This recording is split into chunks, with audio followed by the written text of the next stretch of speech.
तो आज बेसिकली हम लोग पढ़ने वाले हैं टाइमर।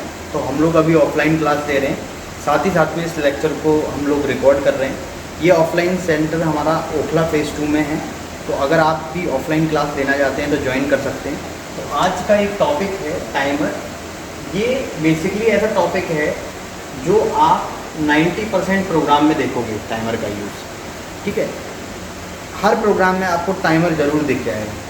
इसीलिए आप कहते हैं जब हम पीएलसी प्रोग्रामिंग पढ़ते हैं तो एक टाइमर का बहुत विशेष रोल है, इसको हम बार बार पढ़ते हैं और हर तरह के इंस्ट्रक्शन के साथ हमारा टाइमर का यूज़ होता है। तो इसको अगर हम बहुत अच्छे से जान लें एक बार तो आपकी पीएलसी प्रोग्रामिंग जो है बहुत इजीली आपकी कवर हो जाएगी। तो इसका बेसिकली कोई भी इंस्ट्रक्शन हो, कोई भी प्रोग्राम हो, उसमें जो भी इंस्ट्रक्शन है उसके साथ भी इसका यूज़ होता है और इन जनरल हर प्रोग्राम में आप टाइमर ज़रूर देखोगे।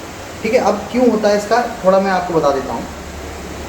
टाइमर बेसिकली आपके 3 टाइप के होते हैं। 3 टाइप के टाइमर हम लोग पढ़ते हैं इसमें। पहला है आपका टी ऑन, दूसरा हम लोग बात करते हैं टी ऑफ के बारे में, और तीसरा है हमारा रिटेंटिव टाइमर। इसको टी ऑन आर भी बोलते हैं, ये होता है रिटेंटिव टाइमर। इसको आप बोलते हो on delay timer, on delay timer. इसको बोलते हैं हम लोग ऑफ डिले टाइमर, और यहाँ पे जो हमारे पास है इसको बोलते हो आप रिटेंटिव टाइमर। ठीक है, तो ये चीज़ आप ध्यान रखिएगा। इस 3 तरह के आपके टाइमर होते हैं। सबसे इंपॉर्टेंट टाइमर कौन सा है इसमें से? टी ऑन टाइमर भी है। टी ऑन टाइमर का बेसिकली हम बार बार हम लोग यूज़ करते हैं। तो ये आपका जो है सबसे इम्पोर्टेंट टाइमर है, इसका हम लोग बार बार यूज़ करते हैं। ये क्या है, रिटेंटिव टाइमर कोई अलग से नहीं है, ये भी टी ऑन टाइमर है, पर इसमें एक रिटेंटिव नाम की एक प्रॉपर्टी होती है जिसका हम लोग यूज़ करते हैं। आगे चल के हम चीज़ों को देखेंगे। उससे पहले हम लोग ये डिस्कस कर लेते हैं कि टाइमर का हम लोग यूज़ क्यों करते हैं।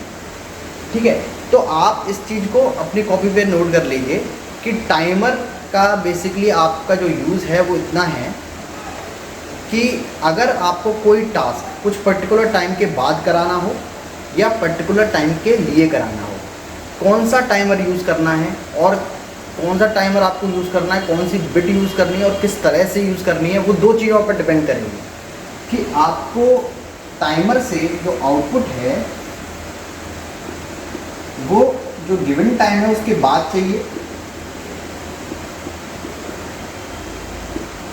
चाहिए या टाइमर से जो आउटपुट है वो आपको गिवन टाइम के लिए चाहिए। ठीक है, 2 तरह से इस टाइमर का यूज़ किया जाता है। या तो आप चाहते हैं आउटपुट कुछ टाइम के बाद लेना या कुछ समय के लिए लेना, है ना। जैसे कि आप माइक्रोवेव का इस्तेमाल करते हो। माइक्रोवेव में जब मान लो आप पिज़्ज़ा बना रहे हो तो उसमें आप क्या करते हो, जो आउटपुट है वो 15 मिनट के लिए ऑन रहे। आउटपुट क्या है यहाँ पे, जो हीटिंग कॉइल्स हैं। आप क्या करते हो, एक टाइमर लगाते हो, उसमें 15 मिनट डाल देते हो और वो बेसिकली आउटपुट ऑन हो जाता है और 15 मिनट के बाद अपने आप ऑफ हो जाता है। तो उसको आप कहते हो कि आउटपुट को मैंने 15 मिनट के लिए ऑन कर लिया। तो देखो टाइमर की बात होती है तो क्या कहते हैं, के लिए आएगा या के बाद आएगा। अब के बाद कैसे आ सकता है, मान लीजिए आप चाहते हो कि मैं अभी बटन दबा दूं और ये जो मेरा आउटपुट है, कोई हीटर मान लो आप चाहते हो, आप रात में सोए और आप चाहते हो 7 घंटे बाद, तो आप तो टाइम और डेट भी यूज़ कर सकते हो, रियल टाइम क्लॉक भी यूज़ कर सकते हो। लेकिन मान लो पर्टिकुलर आप चाहते हो कोई टास्क 10 मिनट के बाद हो जाए, या आपका एक घर है, आप चाहते हो जैसे मैं उसमें एंट्री लूँ उसके 5 मिनट के बाद गीज़र ऑन हो जाए अपने आप, तो आप क्या कर सकते हो, इसमें एक टाइमर लगा सकते हो। जब भी घर की बात कर रहे हैं या ऐसे घरों की बात कर रहे हो या आप छोटे मोटे टास्क की बात कर रहे हो, यहाँ पे इन जनरल हम पीएलसी का यूज़ करते हैं क्या? नहीं करते, है ना। PLC is the industrial computer. तो इंडस्ट्री में जब आप कोई चाहते हो कि आप कोई पर्टिकुलर टाइम में कोई टास्क करो तो हम इसका यूज़ करते हैं। डिले देने के लिए आप यूज़ कर सकते हैं, जैसे कि मान लीजिए कोई मशीन है, ठीक है, वो आप चाह रहे हो कि इस तरह से एक उसमें मान लीजिए कुछ वेल्डिंग वगैरह हो रही है, कुछ हो रही है, तो आपका प्रोडक्ट इस तरह से आ रहा है और फिर ये वेल्डिंग हो रही है और फिर चला जा रहा है। पहले प्रोडक्ट आ रहा है, फिर वेल्डिंग हो रही है, चला जा रहा है। तो आप ये जो टास्क है कुछ टाइम के लिए कराना चाहते हो, है ना। 1 सेकंड में आया गया फिर गया, तो यहाँ पे सेट प्रीसेट का आप यूज़ करते हो। तो इस तरह से आपका टाइमर का यूज़ आप लोग करने वाले हो, ठीक है।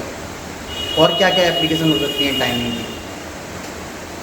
ट्रैफिक लाइट के बारे में पढ़ते हैं हम लोग। ट्रैफिक लाइट एक टाइमर की एप्लीकेशन है, जब उसमें हम सीक्वेंस में कोई टास्क कराना चाहते हैं, पहले रेड जले, ग्रीन, येलो, ग्रीन। हाँ, ठीक है। ये सारे एग्जाम्पल अभी हमने दिए, एग्जाम्पल के बारे में हमने बात किया, ठीक है। अब हम लोग देख लेते हैं टी ऑन टाइमर का आपको यूज़ कैसे करना है अपने प्रोग्राम में, ठीक है। अब हम लोग टाइमर का जो पूरा डायग्राम है, डायग्राम कहेंगे आप इसको, इंस्ट्रक्शन ब्लॉक कह सकते हो, उसको एक बार ध्यान से देख लेते हैं। तो आप अगर टी ऑन टाइमर की बात करें तो इस तरह से आपको ये टाइमर देखने को मिलेगा, ठीक है। इसका हम लोग नाम दे देते हैं टी ऑन। इसका एड्रेस जो होता है वो आपने दे दिया, मान लीजिए T4:0, ठीक है। एड्रेस ये कहाँ से देखेंगे आप, जब आप माइक्रोलॉजिक्स 1100 का जो सॉफ्टवेयर है आपका, 1000 भी यूज़ होता है, 1100 का जो सॉफ्टवेयर है RSLogix 5000, उसको खोलेंगे तो आप साइड में पाएंगे डेटा फाइल्स। डेटा फाइल्स में क्या होता है, सारी फाइल्स होती हैं, टाइमर की फाइल्स हैं, इनपुट की फाइल्स है, आउटपुट की फाइल्स है। तो यहाँ पे ही आपको टाइमर की फाइल मिल जाएगी T4:0, ओके।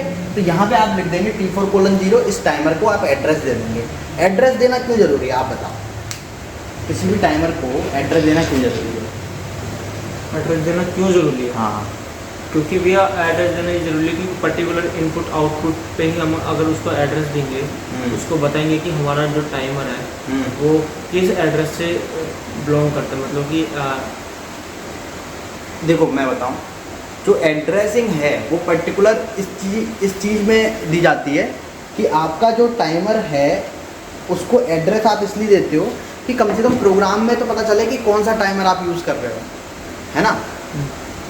मान लो कि अभी आपने एक प्रोग्राम में 3 टाइमर यूज़ किए और उन टाइमर्स के आप बिट यूज़ कर रहे हो, कौन से टाइमर की बिट यूज़ कर रहे हो, है ना, किस टाइमर की बात हो रही है। तो ये पता करने के लिए एड्रेस तो हमें देना पड़ेगा उसका। तो इसका एक एड्रेस होता है, तो इसका हम लोग एड्रेस देते हैं T4:0। अब यहाँ पे कुछ चीज़ें हैं जिनको आप ध्यान से देखिएगा। एक होती है प्रीसेट वैल्यू, एक होती है एक्युमुलेटेड वैल्यू, एक होता है टाइम बेस। अगर मान लो आपका टाइम बेस 1 है, अभी मैं इसके बारे में बात करूँगा। टाइम बेस 1 है, मान लो इसको मैं फिक्स कर देता हूँ 1 सेकेंड। टाइम बेस आपका 1 सेकेंड है, 1 है, मतलब 1 कोई यूनिट मान लो आप ऐसे ही, ये 1 है।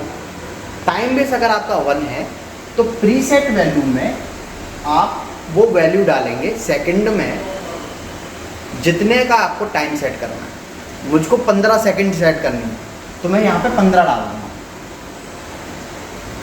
ठीक है। अगर मुझे 20 सेकंड की बात हो रही है, 20 सेकंड सेट करनी है तो मैं यहाँ पे 20 डाल दूँगा। 20 सेकंड की क्यों बात कर रहा हूँ मैं, 20 की क्यों बात कर रहा हूँ, क्योंकि कुछ मुझे टास्क जो है पर्टिकुलर 20 सेकंड के बाद ऑन कराना है, ठीक है। अब ये कैसे मालूम पड़ा कि ये टी ऑन टाइमर जो है वो पर्टिकुलर टाइम के बाद ही चीज़ों को ऑन कराएगा, ये मुझे ऐसे पता चला। इसका नाम क्या है, ऑन, टी ऑन टाइमर। इसका पूरा नाम क्या है, ऑन डिले टाइमर। मतलब जो टाइमर किसी पर्टिकुलर आउटपुट को कुछ समय के बाद ऑन कराए, ऑन कराने में डिले जो दे वही टी ऑन टाइमर। ऑन कराने में डिले तो दे रहा है, 5 सेकंड के बाद ऑन करा रहा है, तो इसे कहते हैं ऑन डिले टाइमर, ठीक है। तो इसमें 20 सेकंड मैंने इधर डाल दिया, टी भी मैंने फिक्स कर दिया कि 1 है, तो मैं जितना टाइम डालूंगा यहाँ पे उतने सेकंड के बाद टाइमर की एक बिट ऑन होती है, ठीक है। टाइमर की एक बिट ऑन होती है। टाइमर तो ऑन हो जाता है जैसे आपने इनपुट दिया, टाइमर काउंट करना चालू करता है और 20 सेकंड के बाद इसकी एक बिट ऑन होती है जिसका यूज़ करके हम आउटपुट को ऑन करा सकते हैं। तो यहाँ पे ये हो गई मेरी एक्युमुलेटेड वैल्यू। एक्युमुलेटेड वैल्यू क्या होती है, एक्युमुलेटेड का मतलब क्या होता है, एक्युमुलेटेड नहीं पता। एक्युमुलेटेड का मतलब होता है इकट्ठा होना। तो जो वैल्यू इकट्ठी होती जाएगी, आप टाइमर को ऑन कराओगे, टाइमर को आपने इनपुट बटन दबाया और टाइमर ऑन हो गया, तो अब क्या हुआ, 0 एक्युमुलेटेड वैल्यू 0 1 2 3 4 5 6 7 8 ऐसे करते करते आपकी प्रीसेट वैल्यू तक जाती है। तो वो क्या हो रहा है, बेसिकली काउंटिंग हो रही है, उसे कहते हैं एक्यूमुलेटेड वैल्यू, सीमेंस में इसको कहते हैं elapsed टाइम, है ना, गिना हुआ, गिनते हैं जिसको। तो बेसिकली ये काउंटिंग आपकी पूरी करेगी। तो यहाँ पे जब आप इसको आपको सेट करने की ज़रूरत नहीं है, जब आप टाइमर लेंगे तो आपको 0 यहाँ पे मिलेगी एक्यूमुलेटेड वैल्यू, ठीक है। अब देखो यहाँ पर पूरी नंबर आ रहा है, पूरा नंबर आ रहा है, यहाँ पे भी पूरा नंबर आएगा। जैसे आप टाइमर को ऑन करोगे, ये कहाँ तक, ये कैसे काउंट चलेगी, 0 1 2 3 4 5 6 7 8 9, कहाँ तक जाएगी, 20 प्रीसेट वैल्यू तक। प्रीसेट वैल्यू अभी 20 है तो 20 तक जाएगी, ठीक है।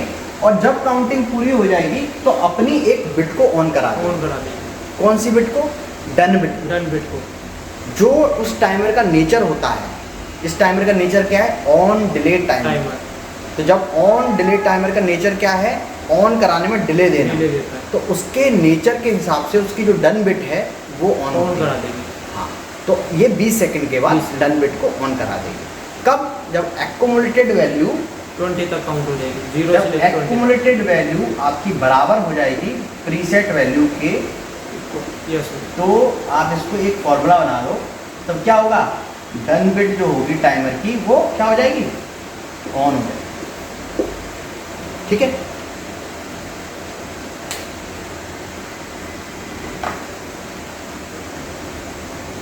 इसको आप नोट कर लो, ठीक है, ठीक है। अब एक और चीज़ मैं आपको बताना चाह रहा था, जिसलिए मैंने आपसे बोला था, ये 20 है, ये 0 है, यहाँ पे नंबर डल रहे हैं, ये भी 20, यहाँ पे भी 20 आएगा। तो बेसिकली ये प्रीसेट वैल्यू, एक्यूमुलेटेड वैल्यू जो ये नंबर स्टोर कर रही है, क्या ये एक बिट में कर सकती है स्टोर? सिंगल बिट में तो केवल एक ही चीज़ होती है, 0 या 1, बाइनरी में 0 या 1। तो ये पूरा नंबर कैसे स्टोर कर रहा है, क्या ये एक बिट होगी या पूरा वर्ड होगा? वर्ड होगा भैया, पूरा वर्ड होगा ना। वर्ड क्या होता है, एक 16 बिट से बना हुआ। अगर आपके पास 16 बिट्स हैं, मैं थोड़ा सा आपको उसका कॉन्सेप्ट थोड़ा सा और बता देता हूँ।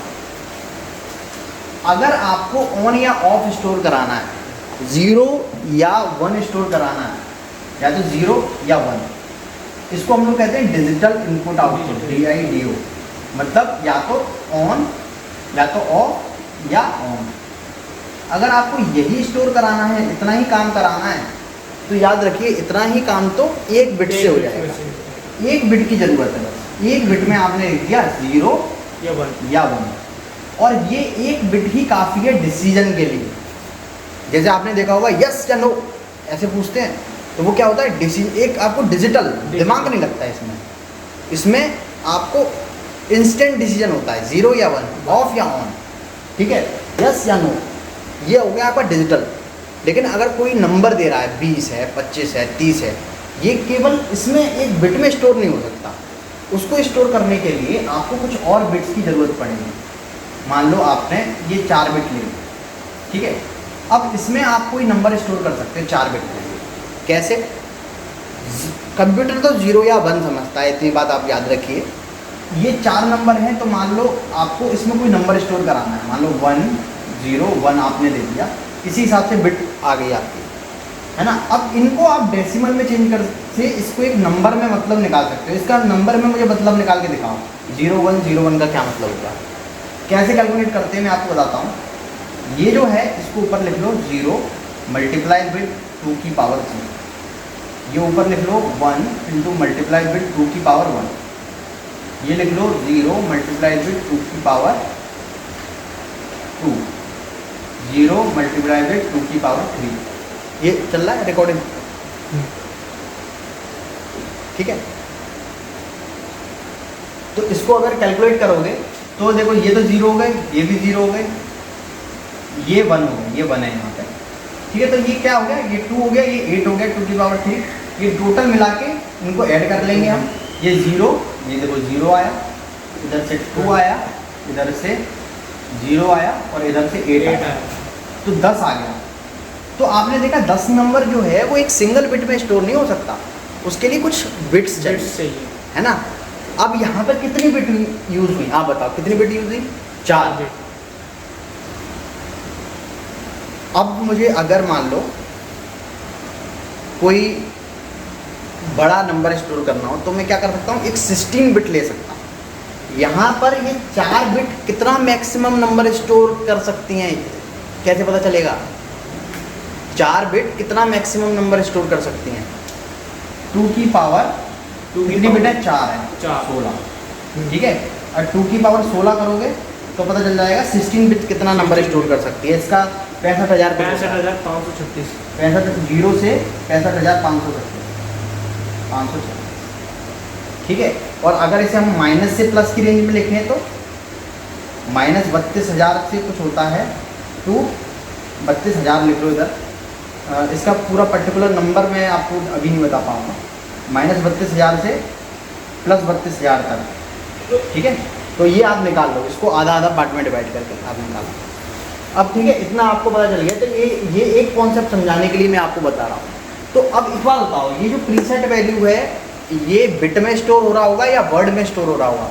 ये वर्ड में हो रहा होगा भैया। वर्ड में हो रहा होगा। इसके लिए एक बिट में नहीं हो सकता, वर्ड में हो रहा होगा। वर्ड में होगा। तो जब भी आप डेटा फाइल्स में जाएंगे तो प्रीसेट वैल्यू और एक्युमुलेटेड वैल्यू के लिए एक खाली कतार दिखेगी आपको, है ना, एक खाली कतार दिखेगी 16 बिट की, 16 बिट, है ना, एक्युमुलेटेड वैल्यू के लिए भी। लेकिन क्या डन बिट के लिए दिखेगी, इनेबल बिट के लिए नहीं? नो, वो बिट्स हैं, वो 0 या 1 डिसाइड करते हैं, ठीक है। तो इतना काम हो गया। अब हम लोग, ये तो हमें समझ में आ गया, ये दोनों क्या हैं, बेसिकली वर्ड है। वर्ड मतलब 16 बिट, ठीक है। अब इसमें ये बात स्टोर हो गई आपकी। अब देखो यहाँ पे जो बिट होती हैं, एक आपकी डन बिट हो गई, एक आपकी होगी इनेबल बिट, ठीक है। ये डन बिट कब ऑन होती है? जब एक्युमुलेटेड वैल्यू बराबर हो जाती है प्रीसेट वैल्यू, ठीक है, तब आपकी डन बिट ऑन हो जाएगी, ऑन हो जाएगी। यहाँ तक आपको क्लियर हो गया होगा। अब इस डन बिट को भी लेने का एक तरीका है। मान लो अब मैं इस टाइमर को इनपुट दे देता हूँ, ठीक है। मान लो इस टाइमर को मैं इनपुट दे देता हूँ और इस इनपुट के बारे में हम डिटेल में बात करेंगे। इस इनपुट का भी एक एड्रेस है। मान लो ये स्विच है, क्या है, एक स्विच ले लेते हैं इसको, और इस स्विच को मैं ऑन करा देता हूँ। इसको मैंने करा दिया ऑन, लगातार इनपुट मिलने लगा इस टाइमर को।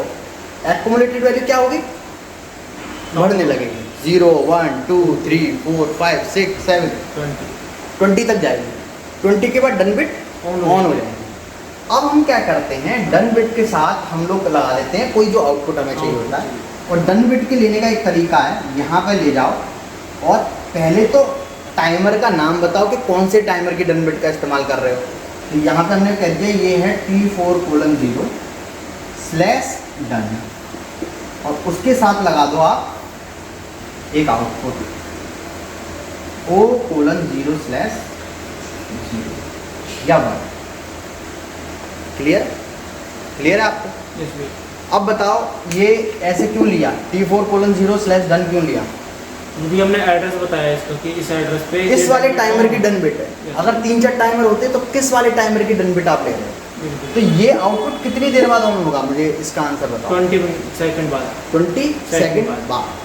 याद रखिएगा अभी हमने जो टीबी है यानी कि टाइमर बेस है वो फिक्स रख रखा है। हम कुछ मसलों पर अभी बात करेंगे जिनमें से एक होगा इनपुट किस तरह से चाहिए होता है, और फिर हम टीबी के बारे में बात करेंगे।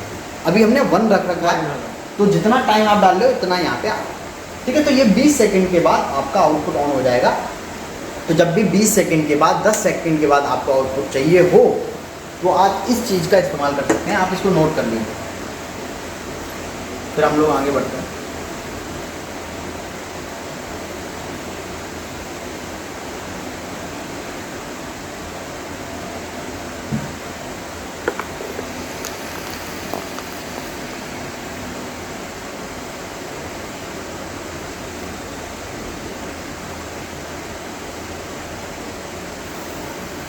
भैया हमेशा टी ऑन टाइमर होता है वो T4 से चालू होता है। किससे चालू होता है? जैसे टी ऑन टाइमर, इसका एड्रेस यही देते हैं, T4। ये चौथी फाइल में है। 4 का मतलब है चौथी फाइल, चौथी फाइल जो हमारी लेफ्ट साइड जो शो करती है। हाँ, चौथी फाइल हाँ। जो डेटा फाइल्स में आपको शो करती है। और 0 देखो 2 फाइल्स होती हैं, एक प्रोग्राम फाइल, एक डेटा फाइल। डेटा फाइल में आपके टाइमर की चौथी फाइल होती है जिसका 0 वाला नंबर, ये बिट नंबर शो करेगा। बिट नहीं है, तो एड्रेस बिट क्या हुई, done bit, done bit enable bit. ये T4:0 एक पूरा वर्ड हो गया, वर्ड हो गया। है ना। हाँ। और उस वर्ड के अंदर ये सब चीज़ें आती हैं, प्रीसेट वैल्यू, एक्युमुलेटेड वैल्यू, है ना। उस वर्ड के अंदर नहीं कह सकते, ये अलग से इनका वर्ड होता है, इनका भी वर्ड होता है अलग से। T4 इस टाइमर का एक एड्रेस है ना। और Address अगर है। आपकी बिट लेनी है आपको, तो इस तरह लगाओगे, डन लगाओगे, ठीक है। तो ये 0 डिफाइन क्या कर रहा है प्रॉपर? 0 डिफाइन कर रहा है कि कौन सा टाइमर है आपका, पहला टाइमर है, दूसरा टाइमर है, तीसरा टाइमर है। जब मैं कितने टाइमर अटैच कर रहा हूँ वैसा हाँ भी? हाँ, वो नंबर है। अच्छा, 0 मतलब नंबर ऑफ पहला टाइमर है, कर रहा है। दूसरा टाइमर लेना है तो T4:1 1 लोगे, कर रहा हूँ। तीसरा टाइमर लोगे तो T4:2 लोगे। और किसी भी टाइमर के लिए ये एड्रेस बदलेंगे नहीं, ऐसा नहीं T4 के लिए अलग से, T4 के लिए भी यही एड्रेस, T ऑन के लिए भी, T ऑफ के लिए, वो सब सेम वो रहेगा, टाइमर के जो सेम। 0 है वो चेंज हो जाएगा कि मैं कितने टाइमर यूज कर रहा हूँ, 1 2 3। अगर मान लो आप T ऑफ यूज़ करोगे तो इसका एड्रेस क्या लोगे, T ऑफ का? टी ऑफ का भी T4 ही लूँगा, हाँ, लेकिन जो उसके बाद जो मेरा काउंट होएगा वो मैं DN की जगह उसको चेंज कर दूँगा। क्या करोगे डी अगर आप T ऑफ भी ले रहे हो ना, तो उसका भी एड्रेस T4:0 ही डालो, 0 डाल ऊपर नाम T ऑफ बदल हाँ, जाता है, जैसे वही। यहाँ पे T ऑन डला है ना। वो टी ऑफ आ जाएगा। बाकी ये मत लिखना, ये क्या है, अभी इसका एड्रेस सेम रहेगा। हाँ, T4:0 ही देना है। अगर एक दूसरा टाइमर यूज़ करेंगे, पहला यूज़ कर लिया, दूसरा तो T4:1, तीसरा T4:2, इस तरह, है ना। चलिए, भैया EN के ऊपर बताना है, EN क्या? EN बिट क्या है बताते हैं। अभी डन बिट क्लियर हो गया आप लोगों को। हाँ भैया, डन बिट मेरा complete। डन बिट में क्या होता है, पर्टिकुलर टाइम के बाद ऑन हो रही है। और इनेबल बिट का एक सिंपल सा लॉजिक है, इनेबल बिट आपकी तब तक ऑन रहेगी जब तक इस टाइमर को मिलने वाला इनपुट जो है वो ऑन रहेगा। ठीक है। अगर आप चाहते हो टाइमर को मिलने वाला जो इनपुट है वो आपका ऑन है, तब तक आपकी इनेबल बिट ऑन रहेगी। जब तक ये स्विच ऑन है तब तक आपकी इनेबल बिट ऑन है, ठीक है। इनेबल बिट को यूज़ करने का तरीका क्या है, यहाँ पे लो,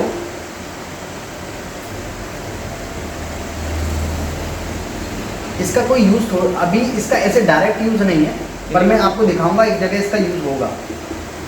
इनेबल ये केवल बस इस इनपुट को रिप्रेजेंट कर रही है पूरी तरह से, इसका भी एक यूज़ जब है। तक इनपुट ऑन रहेगा तब तक ये बिट ऑन है, बिट ऑन रहेगा। हाँ, ये लिख लो, ठीक है।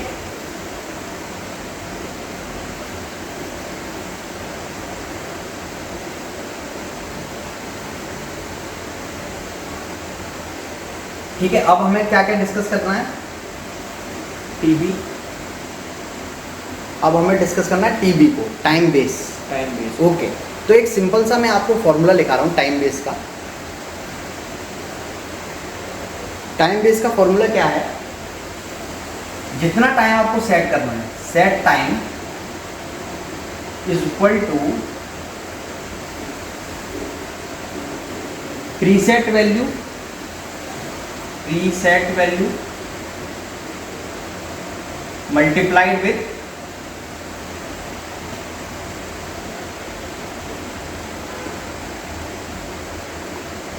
Time base. ये सिंपल फॉर्मूला है, इसका आप इस्तेमाल करो। तो जैसे कि मान लो, अभी देख लो आप थोड़ा, तो सेट टाइम मान लो आपको कितना सेट करना है, आप बता दीजिए। 20 मान लो आपको सेट करना है 20 सेकंड। 20 सेकंड 20 सेकंड आपने सेट किया, ठीक है। इसकी यूनिट होगी टाइम। ठीक है। प्रीसेट वैल्यू अभी आपको निकालनी है कि कितनी रखनी है, ठीक है। आपने टाइम बेस जो दिया वो कितना दिया, 1 सेकंड दिया, 1 सेकंड दिया, सेकंड से सेकंड गया यहाँ पे। कि टाइम बेस आप 1 सेकंड ले सकते हो, 0.01 सेकंड ले सकते हो और 0.001 सेकंड ले सकते हो। ये 3 आपके पास ऑप्शन है। आपने 1 लिया तो प्रीसेट वैल्यू आपकी कितनी होगी यहाँ पे, 20, ठीक है, 20 हो गई। अब ये तो हम इन जनरल भी करते आ रहे थे, लेकिन अगर आपसे किसी ने कहा, मैं आप लोगों को एक क्वेश्चन देता हूँ, जो भी ऑनलाइन भी देख रहे हों वीडियो, वो भी इसका आंसर एक बार मुझे बताएं कि अगर आपसे किसी ने कहा भाई मुझे टाइमर लगाना है, लेकिन मुझे लगाना है 1.5 सेकंड के लिए, आप इसका आंसर मुझे बताओ। 1.5 सेकंड के लिए अगर टाइमर लगाना है, 1.5 सेकंड के लिए टाइमर लगाना है, तो प्रीसेट वैल्यू क्या रखोगे? ये सेट टाइम है, ये सेट टाइम में मैं 1.5 सेकंड डालूंगा। देखिए सेट टाइम, आप एक बार अपना क्वेश्चन भी दोबारा रिपीट करना कि कोई भी मेरा मशीन है। क्वेश्चन ये है कि अगर मुझे टाइम सेट करना है 1.5 सेकंड, ठीक है, तो प्रीसेट वैल्यू मेरी क्या होगी? प्रीसेट वैल्यू क्या होगा? हाँ, टाइम बेस अपने मन का रखो, आप एक बार अपने मन के रख का देखो। अच्छा टाइम मान लो मैं 1 ले लेता हूँ, सेट टाइम मुझे करना है 1.5 second, preset value into 1 second, 1 second, ठीक है। प्रीसेट वैल्यू कितनी आई? 1.5। लेकिन यहाँ पे एक एरर है स्टोरी में, ये होगा नहीं, क्योंकि प्रीसेट वैल्यू में केवल आपके पूरे नंबर आते हैं, इंटीजर, फ्लोट नहीं आता। अच्छा ठीक है, प्रीसेट वैल्यू केवल इंटीजर डेटा। तो ये गड़बड़ हो गया यहाँ पे, इससे तो काम बना नहीं 1 सेकंड से। अब आपको टाइम बेस क्या लेना पड़ेगा? 2 ले लेता हूँ मैं। नहीं 1.5 भी ले सकता हूँ, 2.5 भी ले सकता हूँ, 3.5 1 ले सकते हो, 0.01 ले सकते हो, 0.001 ले सकते हो। अब इसका लॉजिक भी बताऊंगा मैं आपको, ऐसा क्यों कर रहे हैं। तो अब देखो 1 सेकंड अगर लिया, 1.5 सेकंड है, और प्रीसेट वैल्यू मैंने ले ली, ये हो गई प्रीसेट वैल्यू, इनटू अगर मैंने यहाँ पे ले लिया टाइम बेस 0.01 सेकंड, ठीक है, तो प्रीसेट वैल्यू मेरी कितनी आ गई? 1.5 डिवाइडेड बाई 0.01, ठीक है। अब यहाँ से जाएगा 2 0 बढ़ेंगे, तो यानी कि पी वी इक्वल टू आ गया 150। अब काम चल जाएगा आपका? बिल्कुल भी। अब तो पूरा नंबर आ गया, पहले 1.5 आ रहा था। एक आपको सिंपल बात बताऊँ, ये है क्या, वैसे मैंने आपको फॉर्मूले के टर्म में बताई, पर इसका कॉन्सेप्ट ये है, आप टाइमिंग में जितना डिफरेंस रखना चाहते हो, जैसे आप चाहते हो कि मैं 0 के बाद 1 सेकंड, फिर 2 सेकंड पे जाऊं, फिर उसके बाद 2 से 3 सेकंड पे जाऊं, तो आप 1 सेकंड का टाइम बेस चूज़ करते हो। मतलब जो आपके स्टेप्स हैं, अगर आप 0.01 सेकंड का कर रहे हो, तो मतलब 10 मिली सेकंड, तो आप स्टेप में जो डिफरेंस रख रहे हो वो 10 मिली सेकंड का रख रहे हो। मतलब पहले एक्यूमुलेटेड वैल्यू 0 होगी, फिर कितने पे जाएगी? 10 मिली सेकंड पे, फिर 20 मिली सेकंड पे, फिर 30 मिली सेकंड पे, ऐसे 10 स्टेप चलेगी, ठीक है, तो जाएगी 100 मिली सेकंड पे। और 1 सेकंड तक पहुंचने में कितने स्टेप कर देगी? 100 कदम चल देगी, है ना, 10 मिली सेकंड, 10 मिली सेकंड। तो ये टीवी तो हम अपने हिसाब से एडजस्ट कर सकते हैं ना? कौन सा टीवी टाइम बेस? हाँ, टाइम बेस आप अपने हिसाब से नहीं कर सकते। कुछ 3 वैल्यू मैंने बताई थी ना, 1, 0.01, 0.001। अब किसी ने कहा कि भाई आपके पास है, आपको बहुत ज़्यादा प्रेसिजन चाहिए, जितना ज़्यादा प्रेसिजन चाहिए उतना छोटा टाइम बेस, जितनी ज़्यादा एक्यूरेसी चाहिए उतना छोटा टाइम बेस रखना पड़ेगा, क्योंकि जिसके कदम छोटे होंगे वही उस पर्टिकुलर टाइम तक पहुंच सकता है। समझ रहे हो?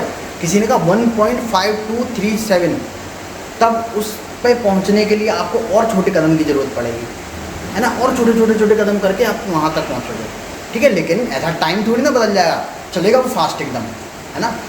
तो इसीलिए जैसे आपसे किसी ने कहा कि भाई पीएलसी में प्रिसीजन वाली बात हो रही है, किसी ने बहुत पर्टिकुलर आदमियों को ही हो गया कि भाई मेरा जो टास्क है वो 1.523 पे होना चाहिए सेकंड पे, ठीक है, 1.523 सेकंड पे। अब इसमें आपने टाइम बेस अगर लिया 0.01, है ना, और 1 पॉइंट ये आपका सेट टाइम आपको करना है, इक्वल टू प्रीसेट वैल्यू आपकी। तो आप बताओ कैसे काम बनेगा? फिर भी प्रीसेट वैल्यू कितनी आई? 152.3। अभी भी काम नहीं बना। तो अब आपको टाइम बेस और छोटा लेना पड़ेगा, जिसको जितना ज़्यादा प्रिसीजन चाहिए उसके लिए उतना ज़्यादा छोटा टाइम बेस। 3 तरह के आपके पास ऑप्शन है, 1 सेकेंड, ये आपके पर्टिकुलर नॉर्मल टास्क के लिए, ठीक है। 0.01 सेकेंड और 0.001 सेकेंड, ठीक है।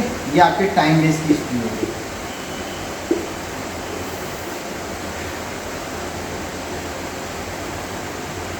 ठीक है।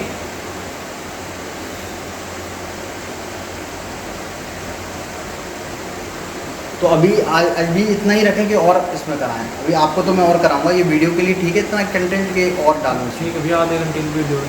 आधे घंटे में आप एडजस्ट करो तो 15-20 मिनट की तो बन ही जाएगी इसमें।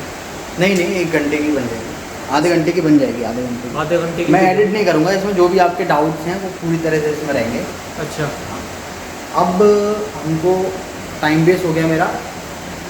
अब नेक्स्ट लेक्चर में हम लोग बात कर लेंगे कि इस टी-ऑन टाइमर को हम एक और तरीके से इस्तेमाल भी कर सकते हैं, ठीक है। जो हमारी डन बिट है उसको हम नॉर्मली क्लोज की तरह भी इस्तेमाल कर सकते हैं, है ना। और उससे हम क्या कराते हैं, जैसे कि मैंने 2 एप्लीकेशन में टाइमर की बात की थी। एक पहली एप्लीकेशन क्या थी, गिवन टाइम के लिए, गिवन टाइम के बाद।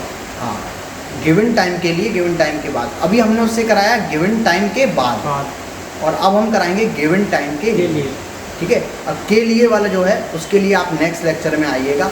ऑफलाइन क्लास चल रही है, संडे टू संडे आप ज्वाइन कर सकते हैं। रेगुलर बैच भी चल रहा है हमारा 11 बजे से ओखला फेज़ 2 में, तो आप अगर इसे ज्वाइन करना चाहते हैं तो ज्वाइन कर सकते हैं।